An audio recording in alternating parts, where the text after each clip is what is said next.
Good day everyone, this is CryptoCronos again. Welcome to another cryptocurrency video. Ngayon, pag-usapan naman natin itong Daddy token.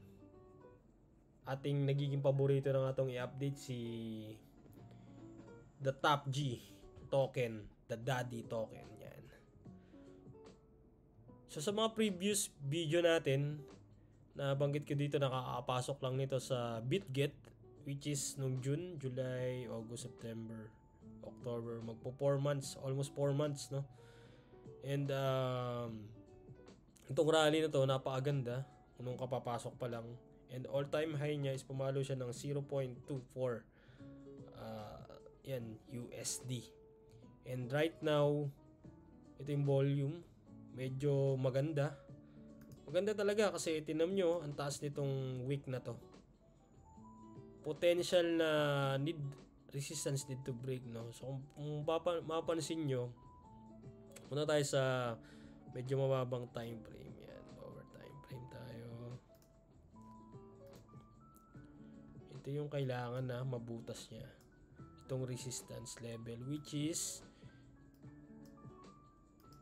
ito yung mga resistance level na yun eh. Okay, but right now ang good scenario nito almost same kay Bitcoin. Nag-form din siya ng channel dito and then boom, breakout.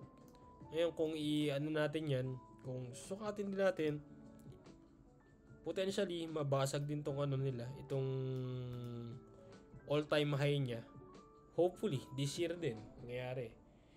Or mga meme coin is mas mabilis to eh, kaso mas mabilis din bumagsak. Ngayon mataas pa yung hype nito. Para sa akin okay siyang sabayan. Ngayon ang target ko dito hindi naman kalakihan, pero pwede na dito talaga eh. Kasi dito ako pumasok niyan eh. Parang dito sa pumapasok ako dito sa mababa syempre. Ayan. Almost 200%, 150%, 30%, almost 251%. At kung ngayon ka papasok, ayan, 51%. At kung mag-dump man yan dito sa support level, that is 33, negative 33%. That is almost, kung meron ka 100,000, mabawasan ng 33%. Ayan, 72,000 na lang. Just in case. Pero syempre, magbabounce din naman yan pataas ulit. At kung bubagsak, hanap ulit tayo ng another support level yan. Pero ang good thing ngayon, nasa kalagitnaan tayo ng bull market.